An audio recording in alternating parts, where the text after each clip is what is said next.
Knee on belly is a hold. Not a submission hold, just a hold. It is this. Okay? Why does knee on belly exist? So, hundreds or possibly thousands of years ago, people would be killing one another. It's a war. It's like somewhat a Braveheart or The Last Samurai with Tom Hanks or whatever. No, it wasn't Tom Hanks, it was Tom Cruise, whatever. You know what I mean? And I don't want to be like, maybe I've chopped this guy with my katana, and now I don't want to be like holding him with side control. I don't want to be mounted on him because somebody else might come along and chop me. You know what I mean? So this, right? Maybe I've broken my sword and I've thrown this guy and I want to kill him now. So I'm here, and now I can like pull my little knife and start sticking him, but I can look around and make sure nobody's going to come and stick me. You see what I mean? So it's a hold that allows me to hold him down without being held down. You see what I mean?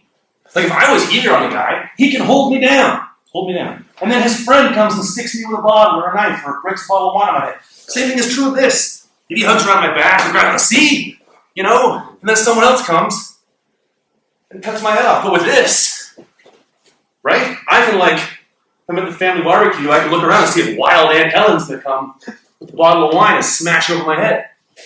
So that's what this is for. High percentage, very useful in a multiple person situation. Okay? Also, you can see from here, it allows me to really blast the guy. Look at the blasting power. You see what I mean? More so than here. I mean, here you can hit the guy, but here you can really hit the guy. But this one's a bit more unstable.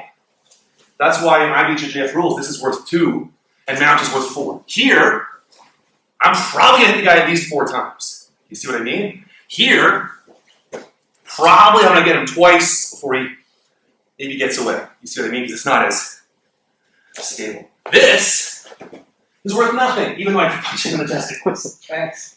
IBJJF doesn't recognize testicle punches. Right? Okay?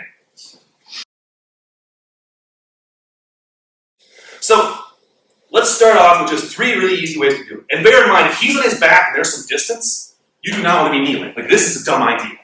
Here, you definitely want to be standing.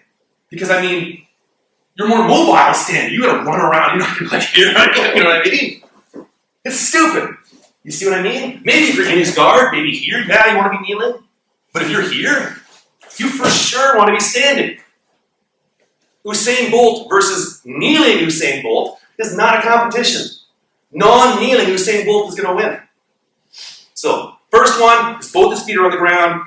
Pin him, go. And you'll notice that like this foot is flat on the ground, the knee is up, this can move around as my balance requires. It's not this. Okay, do it one more time. Okay, so with your buddy, practice. Okay? Oh, I'll show you the other ones. There's this one here. You push one up and one down. Don't push 2 down because then he'll sit up. See? 1 up, 1 down. Sit up. Can't? I have a place to land the helicopter. See? Same thing though with the feet. And then here, it's the same thing, alright? So with your buddy practice, double pin, his feet are on the ground, 1 and 1, his feet are not on the ground, cross, ankle grab, step, go, when his feet are up. Okay? So let's just say, through whatever reason, okay, for whatever reason, you've gotten to here. Okay? You passed his guard using some other guard pass. Maybe you threw him with some kind of giant WWE throw or whatever, and now you're here on the guy. Right? From here, you want to go to knee on belly. Right? Which is the next step up the ladder. And in IBJJF, it's worth 2. Right? Like if you were to do this and just mount the guy, sure you get your 4, but you have forsaken scoring your 2, which at the end of the day might make a difference, you know? So, how do you go from here to knee on belly? This hand here grabs behind his collar. This hand here, let's turn it. This hand here goes behind his collar. This hand here grabs his pants. And you just do a push-up. And you go to knee on belly, and then like so. And you'll notice this This foot is out, you can move around. The knee is directly through him, like on those weirdos that catch bugs. They put the pin right through the middle of the bug. Not the edge of the bug, not beside the bug, through the bug. This cockroach is going nowhere.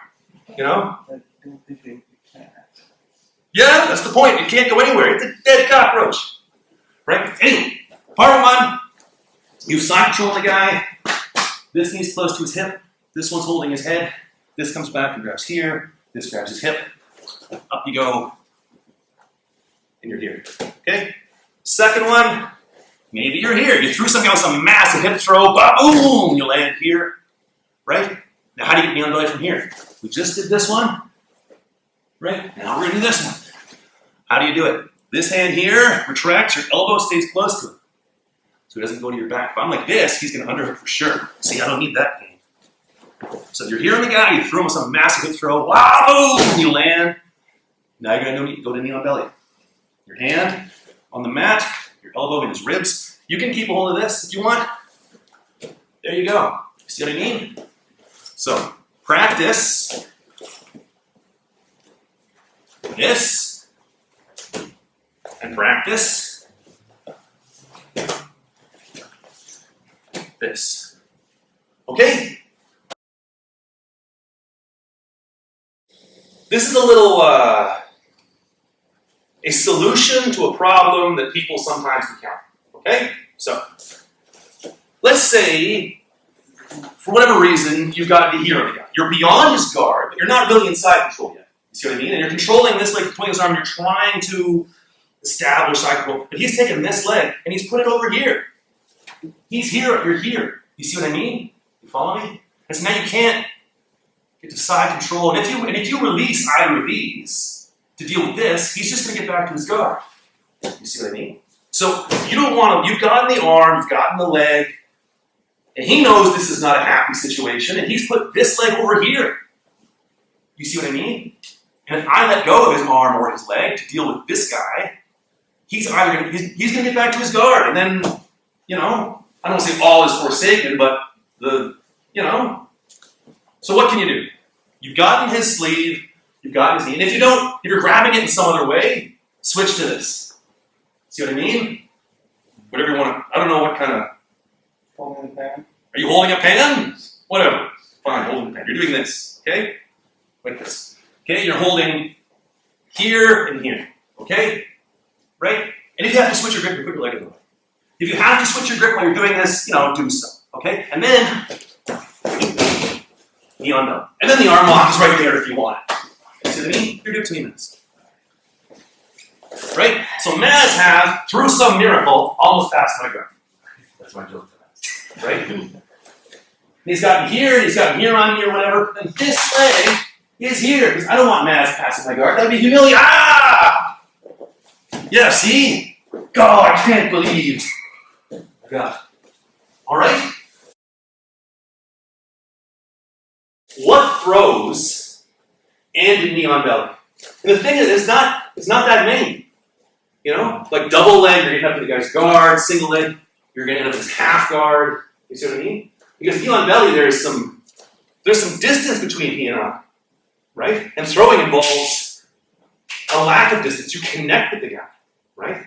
And the only one I can think of that lands knee on belly, we're not going to practice, I just want to get video of me doing this on camera, is my favorite Yoko Tomoyage, right? We're both bent over, we're here. See there's a distance between us? And I have a hold of both his triceps, right? So what do? Let me touch this leg so he gets rid of the protector. Now, this is time to... that wasn't it. We do it again. Cut! We do it again. Okay. Here. See? Right. There's the knee on belly. That's the only throw I can think of that ends in knee on belly. You showed us what to go, right? Yeah, but the thing Osoto, here, watch this.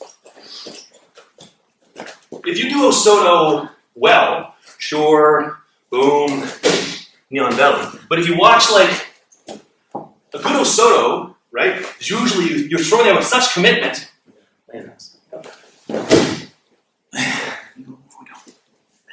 That's generally what happens. You know what I mean? Like an Osoto usually ends in a headlock, You know, like this. Boom. You know? And even if I do end in the headlock, you know, even if I throw the guy, boom, and I'm here, this is not knee on belly time. Because if I try to do this, yeah, see? Right? The only way I can go from that, the only way I can go from there to knee on belly would be like, jump to the side and pull on that side. You know? So maybe, but whatever. Tai Toshi. No, I don't do Tai Toshi. Look, my Tai Toshi's terrible. Still working on it. Maybe, yeah. Tai Toshi, maybe, sure.